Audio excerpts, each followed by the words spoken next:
방금 있었는데. 민예지 작가님.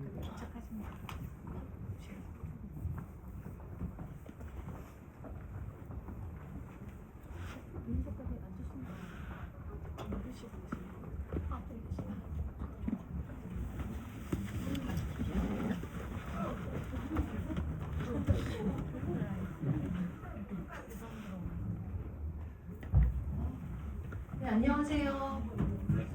오늘 영화 2편 잘 관람하셨나요? 네.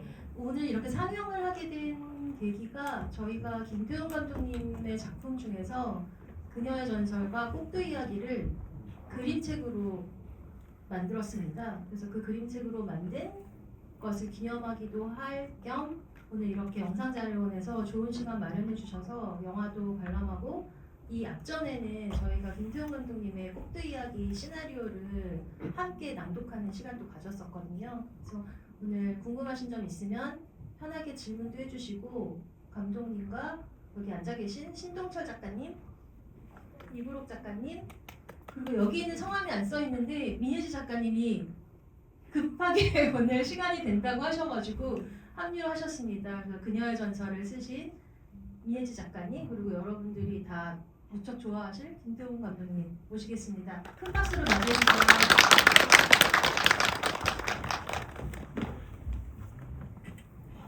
끄신 건가요? 네네. 감독님 이제 진행하시면 돼요. 네. 이게 10년도 더 지난 이 두 작품을 이렇게 또 그림책으로 만들어 주셔서 일단은 처음 알면 출판사랑 기린 제작사의 박관우 대표님, 안지 대표님께 감사드리고 이게 또 오래된 이 작품을 상영하게 해주셔서 자료원에 감사드리고 무엇보다 처음에 이 상영한다고 했을 때 누가 보러 올까 아무도 안 올 거예요. 이거 무리하게 괜찮을까요 했는데 이렇게 와주셔서 너무 감사드립니다. 네, 김태용입니다. 한 분씩 인사를 그러면. 네, 저는 그녀의 전설 그림으로 그린 신동철 일러스트레이터라고 합니다. 예, 꼭두 이야기 그림 작업한 이브록 작가입니다. 감사합니다. 네, 그녀의 전설 그 감독님과 시나리오 쓴 민예지입니다. 네, 와주셔서 감사합니다. 그럼 제가 사회를 보겠습니다. 네, 제가 그러면 하여튼 뭐 아주 간단하게 저희가 이 작업을 하게 된 계기를 조금만 더 말씀을 드리자면 그 꼭두 이야기와 그녀의 전설을 좀 나눠서 말씀드리자면 꼭두 이야기는 그 꼭두라는 소재를 오랫동안 관심을 가지고 있다가 국립국악원에서 공연을 해보지 않겠느냐라는 제안을 받고 제가 국악을 꽤 오래 좋아했고 관심을 가지고 있었거든요. 좋아한다고 하기엔 너무 지식이 미천하여 관심을 가지고 있었는데 국악 공연을 뭘 할까 하다가 오랫동안 생각한 그 꼭두를 가지고 국악 공연을 해보면 좋겠다고 생각했어요.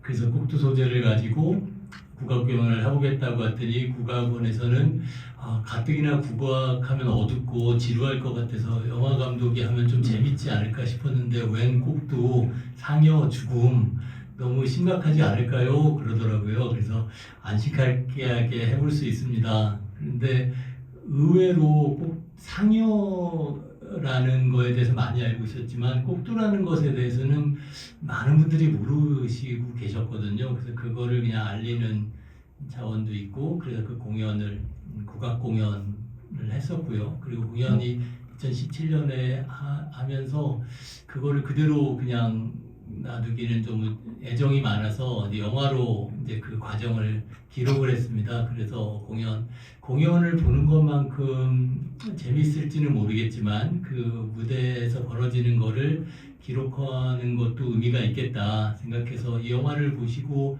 혹시 재미없다고 생각하시는 분은 공연을 보시면 조금 더 재밌습니다.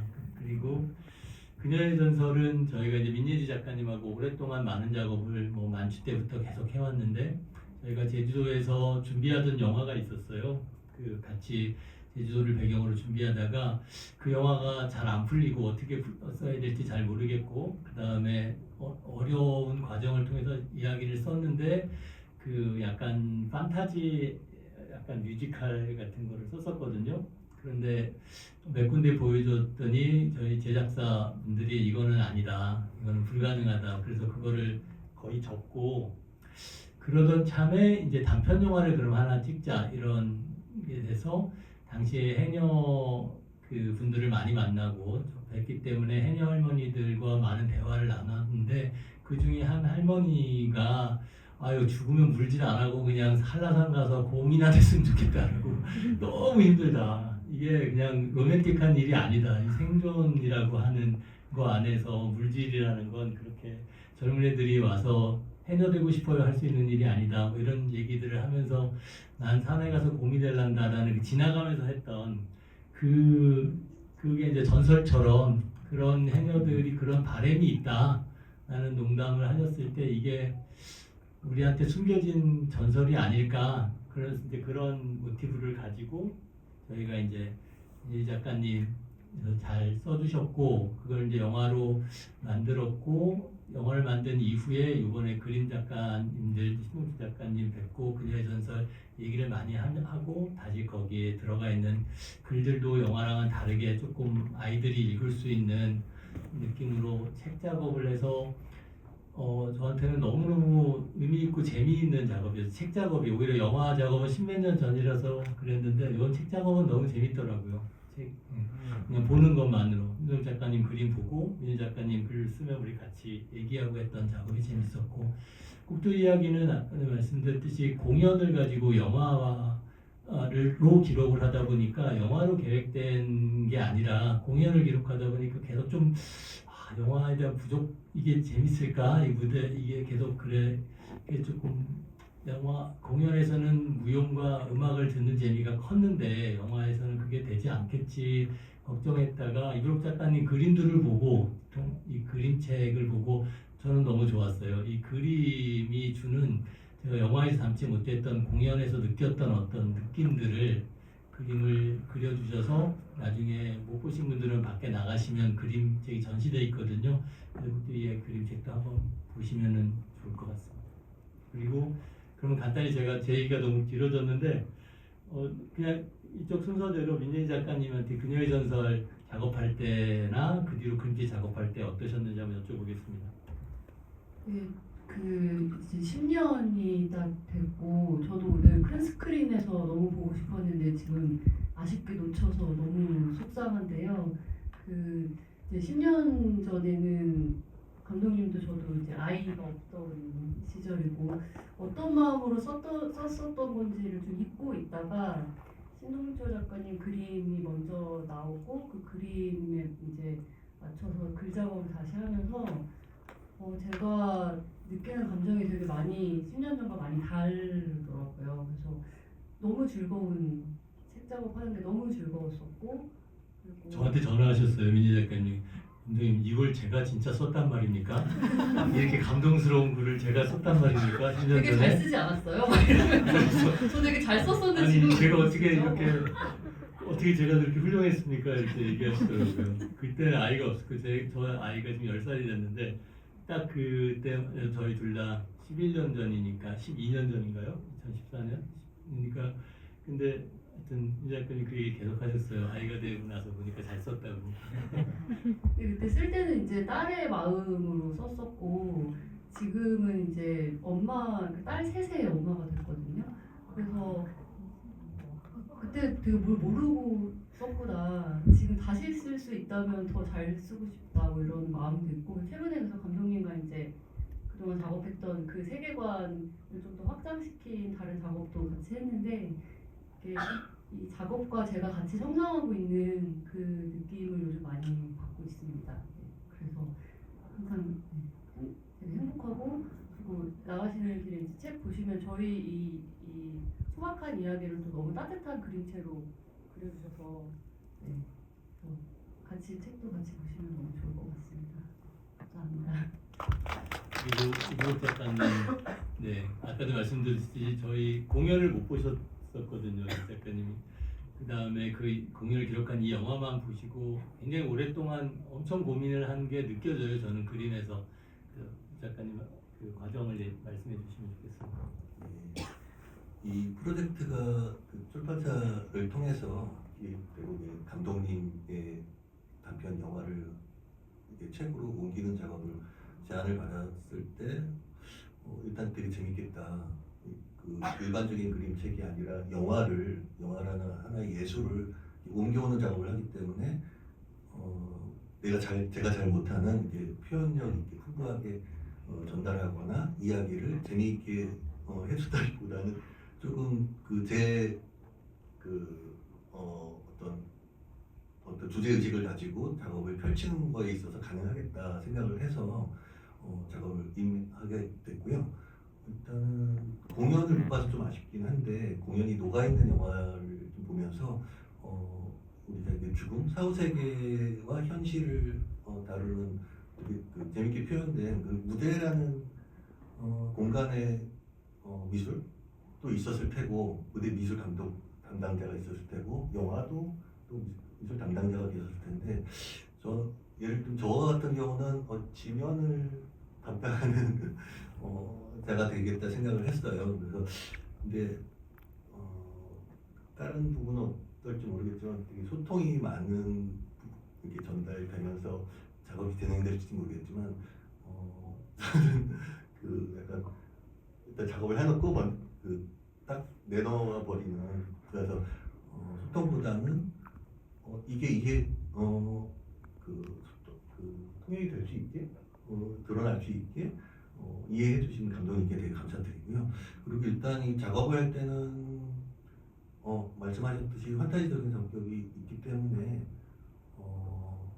마음대로 해도 되겠다 생각을 해서 하게 됐습니다.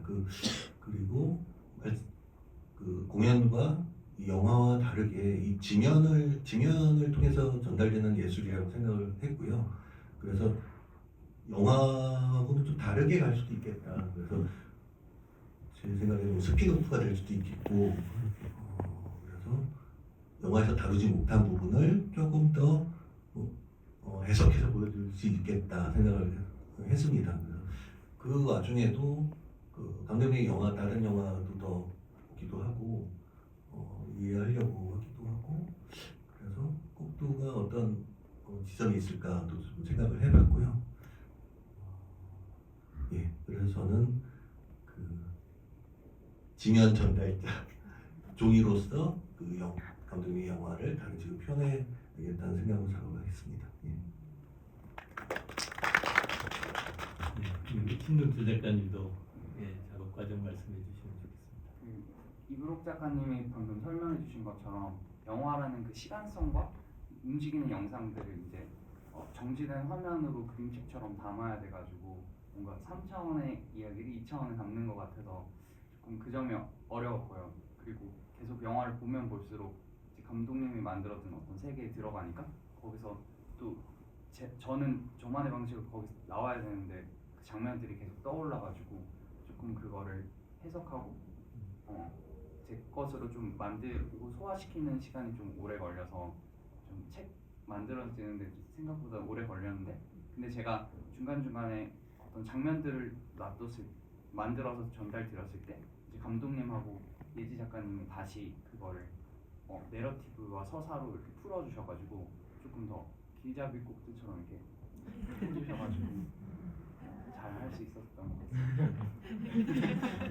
두분 작가님 그 작업 과정을 간단히 말씀해 주셨는데 저희가 어쨌든 알만 출판사의 우리 안지미 대표님이 처음에 영화들을 보고 어떤 작가님이 이 영화로부터 그림책을 할 수 있을까 많이 고심을 하신 거예요. 그리고 이 두 작가님을 두 작가님이 제일 좀 시간이 많으셨던 걸까요?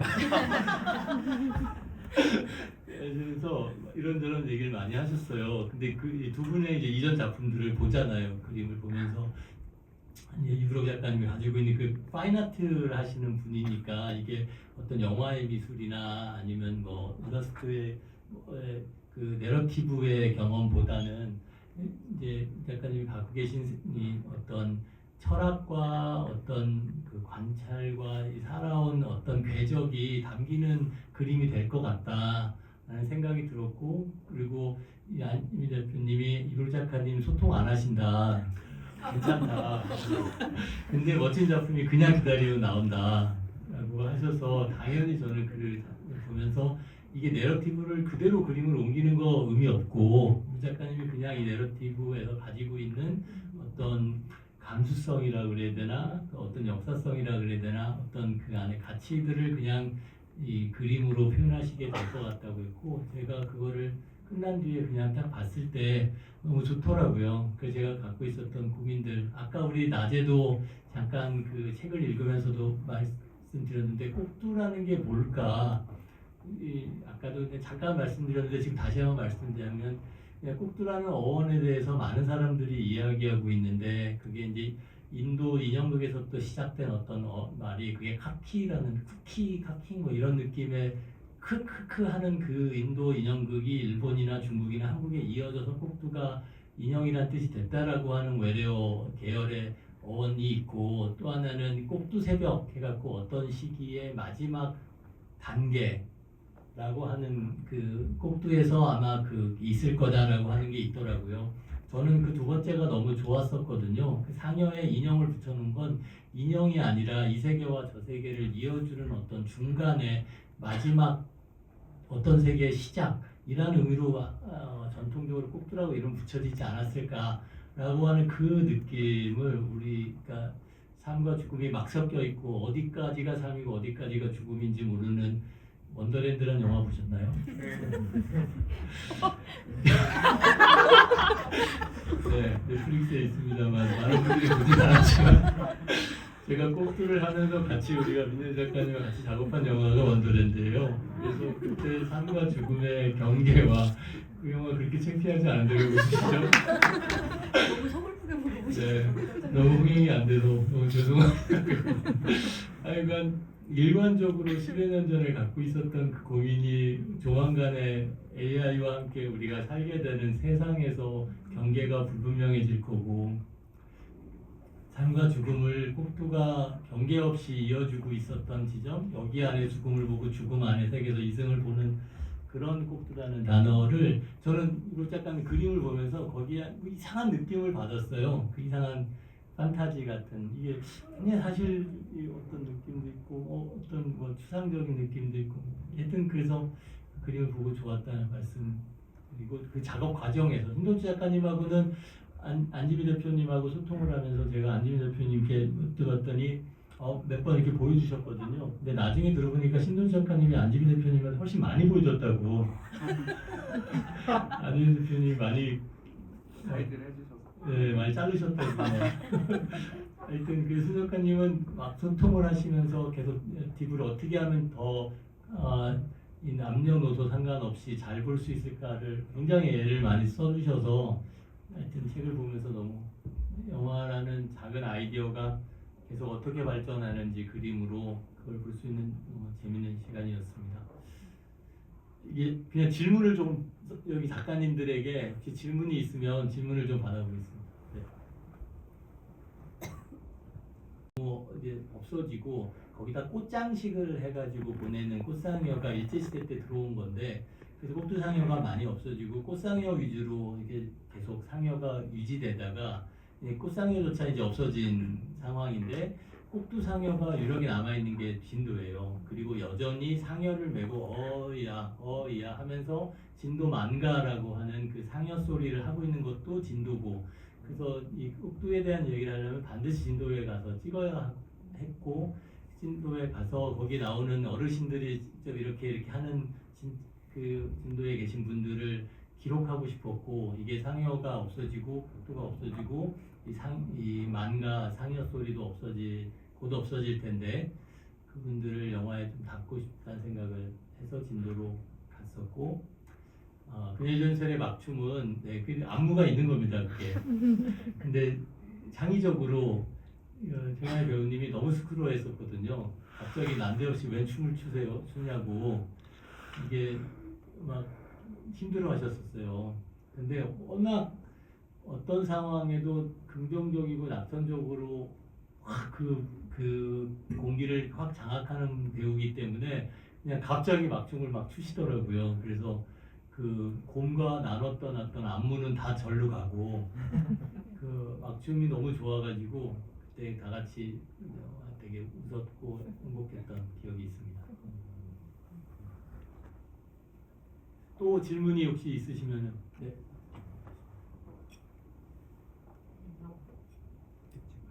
네, 영화하고 책하고 하나씩 질문을 드리려고 하는데요. 제가 2017년에 국립국악원에서 공연했었을 때 초연을 보고 너무 좋아서 나오자마자 다시 또 예매를 해서 2번 회전문을 돌았습니다. 공연을 보셨어요? 네, 너무 좋았는데 부모님은 저 원더랜드 3번 봤습니다. 네, 이제 그 공연이 한정된 그 시간에 그렇게 가서 봐야 되는 거잖아요. 그래서 영화로 만들어졌다고 했을 때 기대가 됐는데 그 둘의 차이점이 당연히 있을 수밖에 없지만 영화가 시작되기 전에 그 작품이라는 게 배우분들이 분장실에서 등장을 하잖아요. 그래서 이게 공연이다라는 걸 좀 보여주는 것 같더라고요. 그때 공연은 그냥 그 스크린의 영상을 쏘기는 했지만 무대 안에서 모든 것들이 이루어졌는데 여기는 뭐 무대 뒤라든지 이런 것들을 보여주시는 그렇게 각색하신 이유가 궁금하고요. 그 작가님들께는 그 두 분께서 하신 책의 그 색감이라든지 이런 약간 분위기가 좀 다르다라고 느껴졌어요. 근데 신동철 작가님은 원래 색깔이 좀 약간 이렇게 이 책은 막 봄이 생각나는 것좀 유채꽃이 막 이런 느낌인데 되게 약간 좀 모노톤의 느낌이었던 걸로 저는 기억을 하거든요. 그리고 이브록 작가님은 약간 좀 그 한국 그림의 느낌처럼 뭐라고 하죠? 뒤에 색 이렇게 입혀가지고 배에서 이런 하여튼 그런 느낌의 톤이 좀 이렇게 잡으신 그 어떻게 해서 그런 서로의 책의 톤을 잡으셨는지가 궁금합니다. 제가 먼저 말씀드리자면 그 공연을 저희가 영화로 제가 기록을 해보고 싶어서 공연을 찍었는데 근데 조금 덜 재밌더라고요.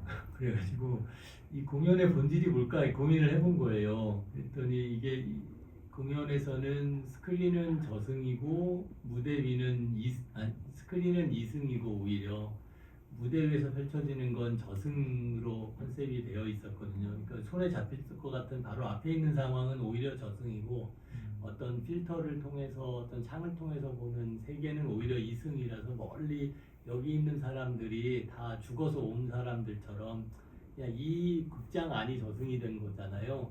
그러다 보니까 이승과 저승의 경계에 대한 걸 하다 보니까 그러면 배우들이나 출연자들은 또 어떤 위치일까 이러면서 그냥 무대 뒤와 무대 위의 경계에 대한 얘기도 같이 포함해보면 재밌지 않을까. 그래서 이제 무대 뒤에 시작할 때 분장실 뭐 아니면 떨어진 애들의 어떤 그 처음 등장할 때 뭐 이런 걸 조금 더 추가를 해서 그런 경계에 대한 얘기가 좀 더 풍부해지지 않을까 그런 생각을 했던 것 같습니다.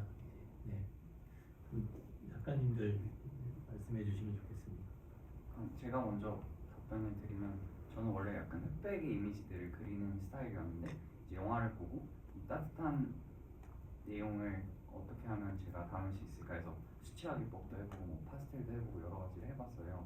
그런데 제가 느꼈을 때 이 영화 자체가 어머니의 죽음이라는 것을 조금 긍정적으로 받아들인다는 말이 좀 이상하고 그래도 덤덤히 받아들이면서도 밝은 느낌이 있어서 그 느낌과 제주도의 어떤 바다의 그런 수채화 풍경이 처음에 생각나는데 제가 수채화를 하지는 않아가지고 여러 가지 마카로 하다 보니까 이런 색감이 다양하게 나타나서 이게 좋은 것 같아서 조금 그런 쪽으로 풀어봤습니다. 그 감독님의 영화에서 보면은 크게 그러니까 그 수민이의 집하고 그리고 병원도 나오고 그리고 고물상 그리고 시장 정도가 나오는데 거기서 되게 인상 깊게 봤던 거는 그 농로를 따라 상여가 가는 장면이었는데 그 농로를 보면은 실제 그 평원이 펼쳐진 농로를 보면은 굉장히 그 산과 그 이면에 다른 것이 다르게 느껴질 정도의 느낌이 날 거예요. 실제 거기 서보면은. 그래서 그 농로를 주의 깊게 보면서 일단 저는 그 책을 혹시 안 보신 분들이 많기 때문에 책은 제 생각에는 로드무비 같은 느낌으로 계속 어딘가를 가고, 물론 책은 정지되어 있기 때문에 다음 장면을 넘겨야 다음 공간이 생기고, 그 공간에서 이제 텍스트나 그림을 따라가다 보면은 공간을 이제 빠져들게 되고 다시 들어갔다 나갔다 할 수 있는 공간이 되는데, 일단 그 방식은 그런 그 길을 따라가는 장면이 돼야겠다라는 생각을 했고요. 색깔 같은 경우는 저는 색을 잘 하나도 못 씁니다. 제가 가지고 있는 색은 다 제 게 아니고 다 일종의 데이터예요.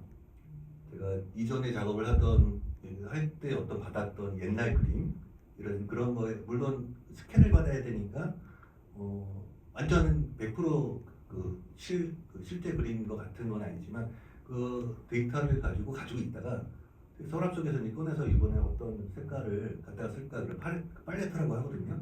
그래서 그때 필요한 것들은 그걸로 이제 폴더를 만들고, 이 책에서는 이 색감으로 가야겠다라고 그 팔레트라는 개념을 씁니다. 그래서 잘 안 될 때는 왜 전시회 같은 데를 가는데, 마침 지난해에는 꼭두였나요? 전시가 국립 미술박물관에서, 혹시 보신 분들이 계신가요? 꼭두를 보면은 굉장히 풍부한 예술적이 느껴져요. 그래서 저는 김태호 감독님과도 접했지만 해야 됐지만, 또 다른 꼭두 예술가들, 상여를 직접 배신들이 만들기도 하고 과거에는 그랬을 텐데, 지금은 이제 그 박물관에만 가 있잖아요. 그것들을 보면서 하나도 똑같은 얼굴이 없네. 물론 캐릭터들은 있지만, 정해진 캐릭터가 있지만 다 너무 다른 풍부하고 그런 모습들이 약간 그 아프리카 예술가들이 떠올랐어요. 그들은 다른 예술가와 비예술가가 독립된 게 아니라 그냥 일하다가 남는 시간에 나무가 있어서 만들기도 하고, 그리고 그 나무가 그렇게 생겨서 그런 모습을 만들고, 그런 거 하면서 모습이 달라질 거라는 생각을 추측을 했고요. 그래서 꼭두를 캐릭터로 재밌게 변형하면 안 되겠다라는 생각을 했어요. 그래서 얘들이 정지된 앞얼굴하고 옆얼굴, 정지된 상태에서 로드무비지만 계속 정지된 상태로 가거든요. 그래서 그런 일이 생길 수밖에 없었고요. 아무튼 그렇습니다.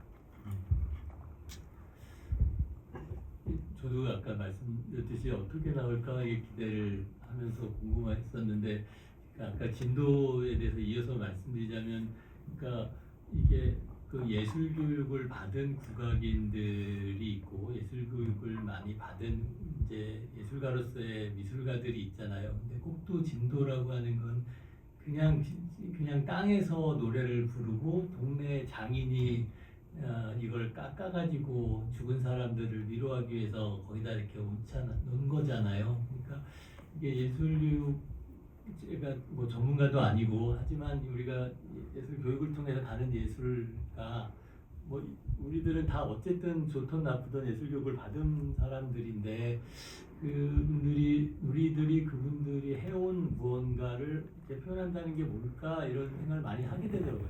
국악은 특히. 그래서 많은 감동을 받게 되고, 제가 국악원 예술가들이 하시는 공연을 통해서 받는 감동과 거기 가서 계신 분들한테 그냥 그 소리 듣고 그냥 떨어져 있는 그 꼭두 조각들, 그 상여 창고에 있는 조각들 보면서 와, 이런 게 있었네, 이렇게 다른 종류의 감동이고, 그걸 조금 더 표현해보고 싶다는 생각을 했었던 것 같아요. 또 다른 질문해 주십시오.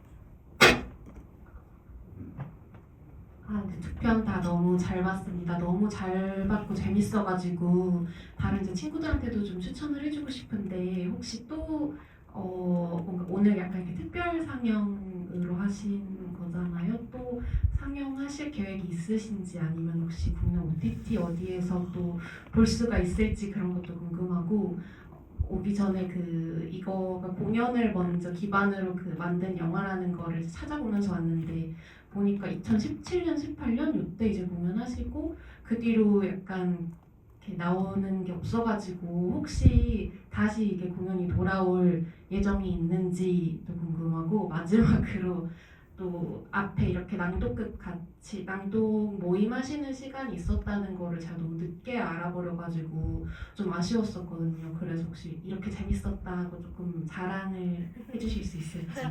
네, 그렇습니다.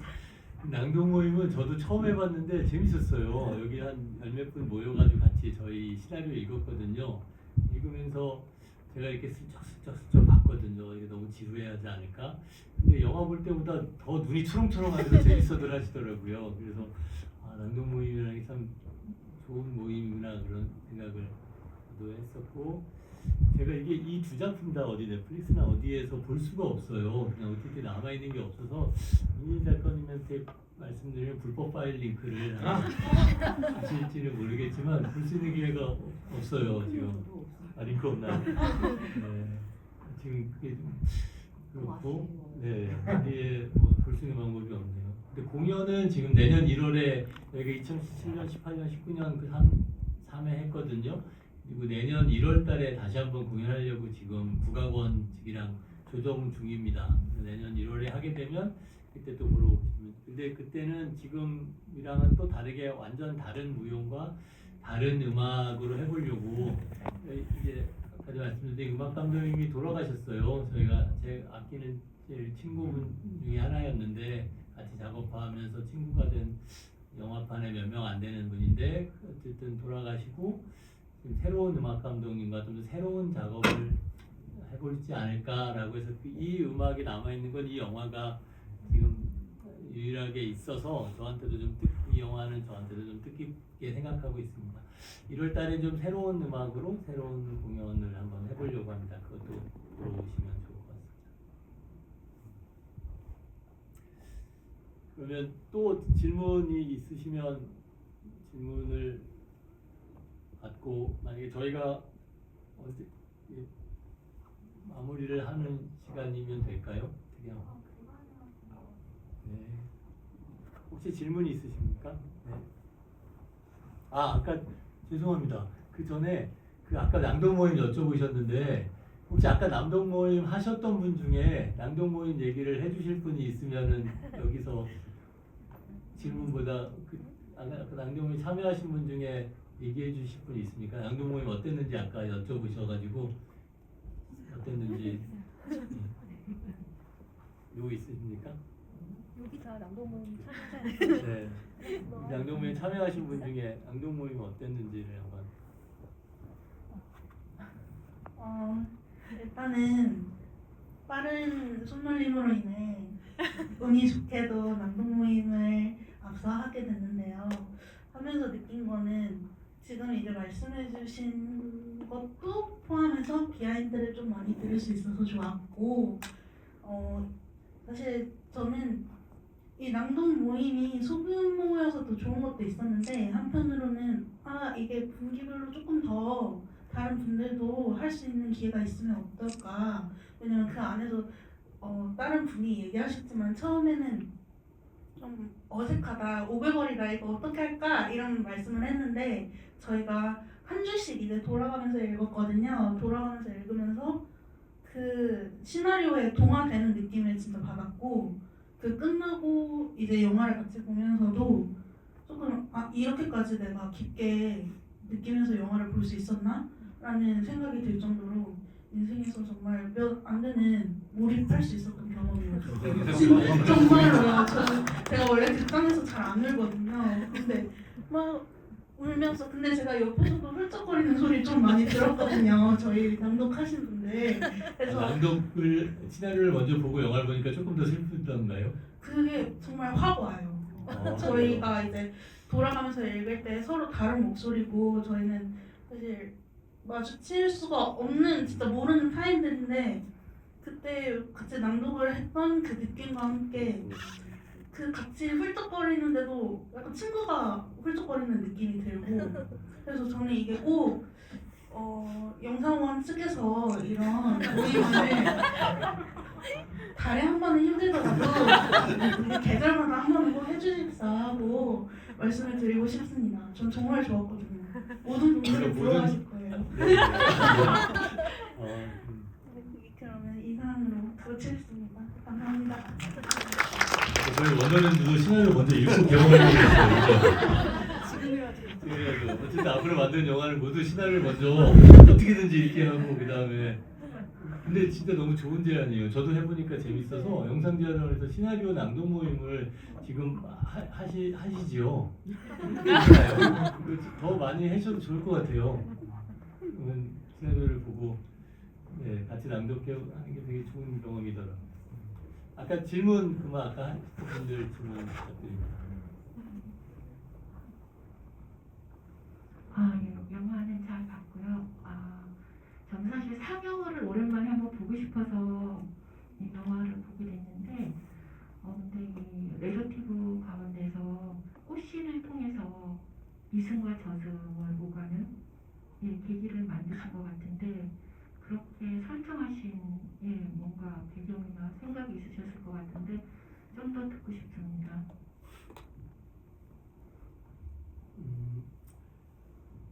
그러면 그 작품을 만들 때 스토리를 구상했었을 때 당시를 제가 조금 더 말씀드리고 혹시 괜찮으시면 이브록 작가님도 그 그림을 그리시면서 꼭도 그 꽃신이나 그런 거에 대한 어떤 생각이 있었는지도 여쭤볼 수 있을 것 같습니다. 일단 제가 말씀드리자면 이 꼭두라는 소재만 가지고 있었고 이걸 어떻게 풀어야 될지 잘 몰랐었어요 그 당시에. 그러다가 사실 계속 그 뒤로 저희가 거의 10년에 가깝게 지금 계속 머릿속에 있는 게 꼭두인데 왜냐하면 저희 꼭두를 애니메이션으로 만들고 있어요 지금. 그러면서 애니메이션을 또 만들면서 여러 가지 고민이 되더라고요. 이 꼭두라고 하는 게 죽은 자가 그 막막한 저승에 떨어졌을 때 겁나고 무섭고 할 때 나와 누군가가 동행을 해준다. 그래서 아까 강동무님도 말씀드렸듯이 제가 처음 꼭두를 봤던 건 어느 런던의 무슨 장례에 대한 소개 글에서 한국은 되게 특이한 나라다. 죽음 이후에 죽었을 때 얼마나 잘 살았는지 못 살았는지 평가하는 천국 갈래 지옥 갈래가 아니라 삶을 위로하고 그 여정을 함께하는 동반자들이 붙는 장례 문화다.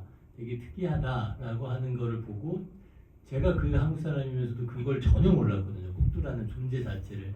그때부터 어떻게 이게 뭘까? 왜 우리 죽음 이후에 우리가 일 끝나고 수고하셨습니다 하는 것처럼 어떤 하나의 연극이 끝나고 인사받는 것처럼 저승에 가면 그런 인사들을 받는 그런 건가? 그래서 그 저승 세계관에 대한 관심을 계속 갖게 되고 그러다가 저희가 이제 같이 신과 함께라는 작업도 또 같이 옛날에 했었거든요. 영화로 저승 이후를 이제 계속 또 저승 이후에 우리가 만나게 될 세상 내가 어떻게 되는 걸까 이런 고민을 하다가 국악 공연에서 처음에 저승을 간 사람을 주인공으로 얘기를 써봤었어요. 근데 그 느낌을 제가 전달이 안 되더라고요. 누군가를 보내는 사람으로 써봤었어요. 친구, 부모. 근데 이거 내가 감당이 안 되더라고요. 이 슬픔이.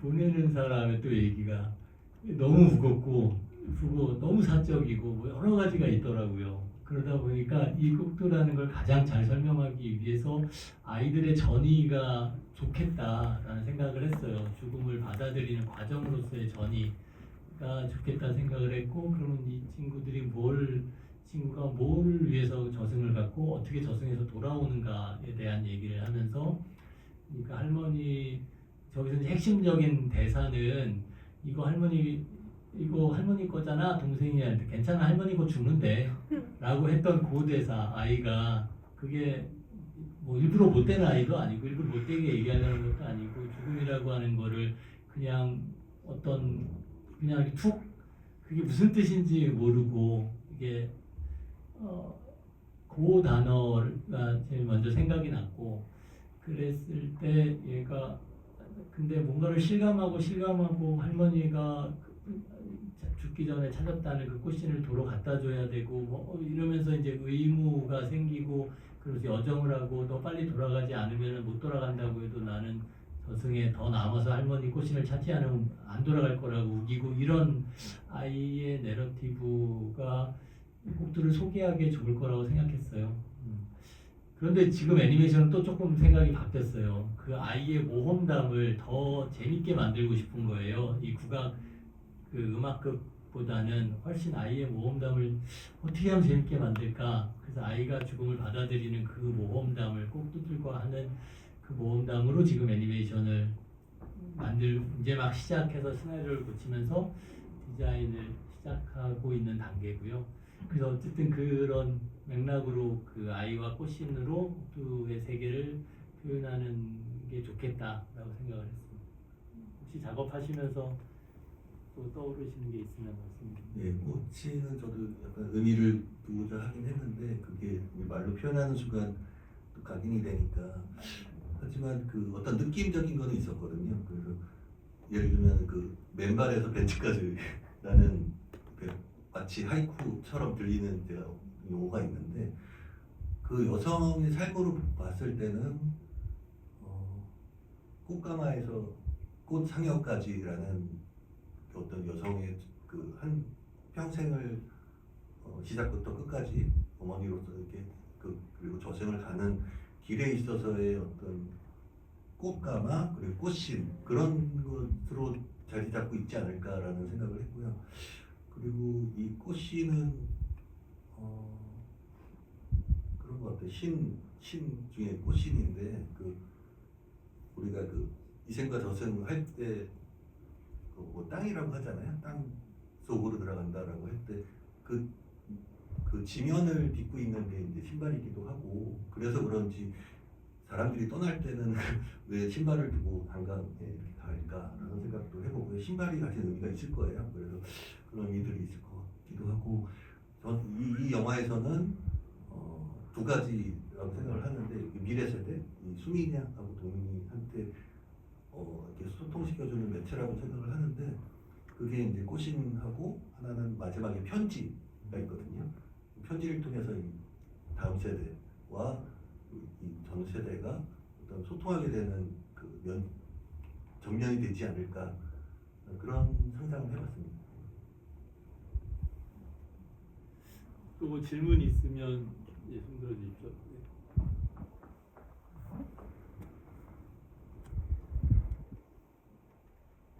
네, 안녕하세요. 영화 너무 잘 봤습니다. 조금 아까 감독님께서 저승 세계관에 대해서 좀 얘기를 해주셨잖아요. 분명히 이제 이 꼭두 이야기와 그녀의 전설에서 저희에게 직접적으로 이 저승 세계관에 대해서 메시지를 계속 주고 계신 것 같은데요. 저는 궁금한 게 영화의 그 꼭두 이야기의 할머니가 이제 병실에서 일어나셔서 다시 이제 자신이 살았던 그 집으로 오는 길 농로를 지나서 오는 길에서 이승 세계관이 많이 느껴지더라고요. 그래서 이제 감독님과 또 민 작가님 작업 이렇게 하셨는데 이승 세계관이 좀 궁금해지네요. 지금. 이승 세계관이라면 그 이승을 살고 있는 삶의 태도나 이런 걸 말씀하시는 걸까요? 아니면 이승은 어떻게 구성되어 있는가 이런 걸까요? 아, 네.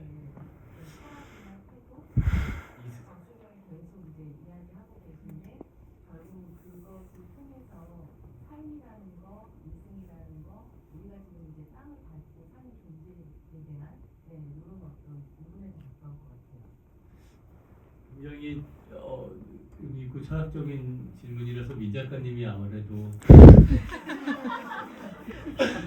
생각을 할 것 같은데 물뚝뚝 당황하면서 이승의 삶을 살아가는 태도라는 게 우리가 평생을 지금 계속 숙제로 갖고 있는 걸 텐데 저는 그런 생각이 들었어요. 국두를 보면서 말씀대로 이 저승에 가면 어떤 세계가 펼쳐질까라는 지적 호기심을 많이 가지고 있었어요. 그래서 이제 그걸 종교적인 관심으로 생각해 보기도 하고 뭐 여러 가지 그러니까 여러 가지 우리한테 살면서 레퍼런스가 있잖아요. 문학에서부터 뭐 신곡 도 있고 여러 가지 그 레퍼런스들을 보면서 지적 호기심을 갖고 있다가 제가 꼭두를 보면서 지적 호기심이 완전 정서적 어태치가 뚝 된 거예요. 저승 세계에 대해서. 근데 말씀대로 이 꼭두는 이 네 가지 역할을 하잖아요. 그걸 꼭두를 한 2만 점 정도를 모은 김홍랑 대표님이 쓴 책을 보면 거기서 연구자들이 연구를 계속한 거예요. 꼭두가 그 얼마나 많은데 이들은 보니까 4개의 종류로 나뉘더라. 그래서 시중을 들고 뭐 호위를 하는 무사가 있고 놀아주는 엔터테이너가 있고 길을 안내해주는 게 이게 이승에서 우리가 필요한 4개더라고요. 이게 저승에서 이승에서 못다한 거를 저승에서 해준다라는 개념이었던 거예요. 살면서 나를 충분히 지켜주는 내 가족이든 국가든 충분한 보호를 받지 못해서 우리가 사람들을 놓쳤고 많은 사람들을 희생을 당하기도 하고 그것 때문에 울분이 있기도 하고 뭐 본인이든 본인이 아닌 관계에서든 어쨌든 국가나 가족이나 연인이나 친구로부터 보호받지 못했던 어떤 것들 그 다음에 아까도 말씀드렸는데 한국 사람들은 먹고 노는 게 그렇게 중요한가 봐요. 살면서. 그러니까 이승에서 이 엔터테이너로서의 광대와 맛있는 거 만들어주는 시중이라는 게 얼마나 인생에서 중요한 거라는 걸 너무 강조한다는 걸 알 수 있는 거예요. 저승에서 제일 중요하다고 생각하니까 집어넣었을 거 아니에요. 이 옛날 사람들이. 그러니까 살면서 먹고 노는 거 이게 중요하다라고 하는 거고 그 다음에 어디로 가야 될지 모르니까 지금 뭐 AI 시대 뭐 개발자들 제일 불쌍하다면서요.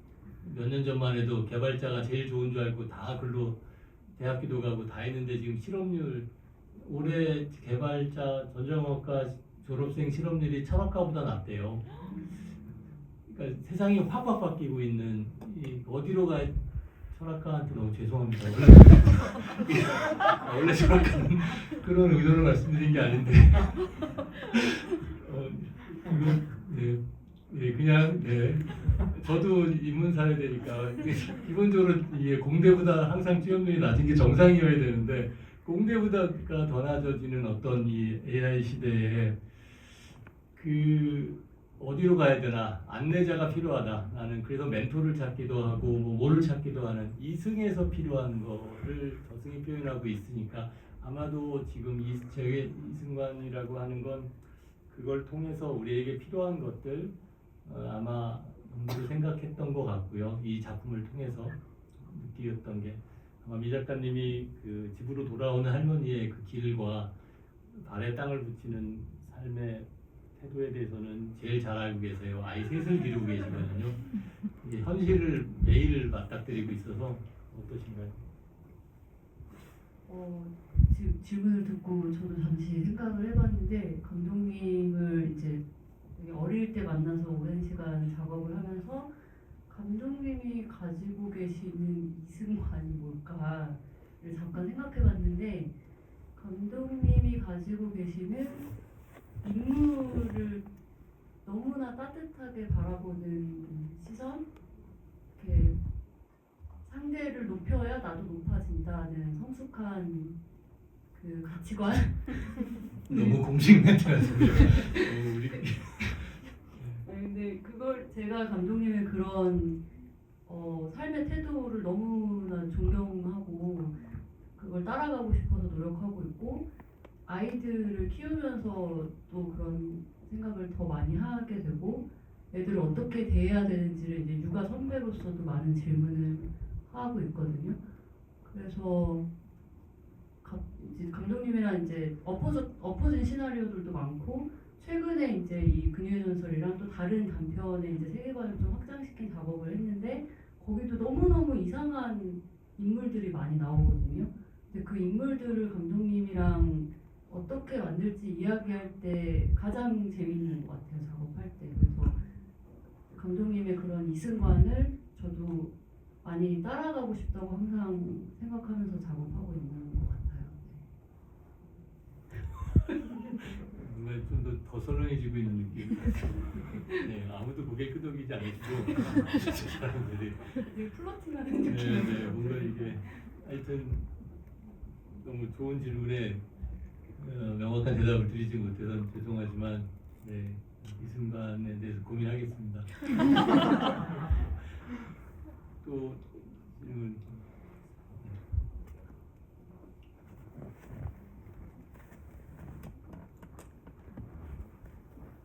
엄청 큰 껌이 되잖아요.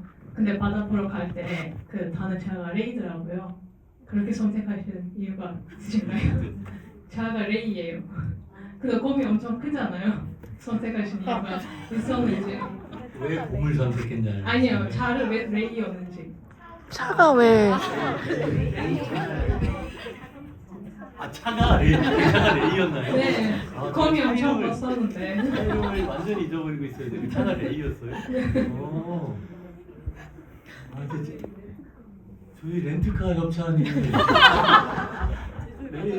제주의 가장 흔한 거였던 것 같고 저희가 아마 제 기억으로는 그 제가 차 브랜드를 잘 몰라서 그럴 수도 있는데 그 레이 저희가 이렇게 열리잖아요.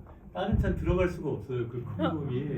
그래서 이렇게 열리는 거여야 되고 그 다음에 큰 차에 들어가 있으면 안 웃겨서 작은 차에 공을 어떻게든지 집어넣자 뭐 이런 아이디어가 좀 웃겨야 되니까 그래서 작은 차를 넣으려고 하다 보니까 문이 이렇게 열리는 차가 레이였던 걸로 같아요. 근데 그게 막 엄청난 고민을 통해서 레이면 안 돼는 아니고 그냥 협찬이 아니라 렌트카에 제일 흔한 거고 뭐 그냥 순간순간 네 그런 결정이었던 것 같습니다. 어쨌든 작은 차를 선택한 거고 웃기게 보여야 하니까 네 그랬던 것 같습니다. 섬세한 질문이시네요. 제가 영화 30년에서 가장 심각한 질문이었습니다. 시간이 다 돼서 아마 네 듣고 아마 같이 우리 마지막으로 한마디씩 그 관객분들한테 얘기하고 정리할까요? 홍원춘 작가님부터. 저도 오늘 꼭두 이야기를 처음 봤거든요. 근데 꼭두 이야기를 보니까 이제 그녀의 전설 봤을 때랑은 또 다른 똑같은 저희가 느끼기에는 똑같은 구조, 죽음과 삶, 어머니와 딸, 뭐 그 한국적인 것 뭐 이런 구조가 비슷한데 다른 관점에서 본 것 같아서 아까 많이 울었거든요. 감동적이고 그래서 오신 분들도 너무 감사드리고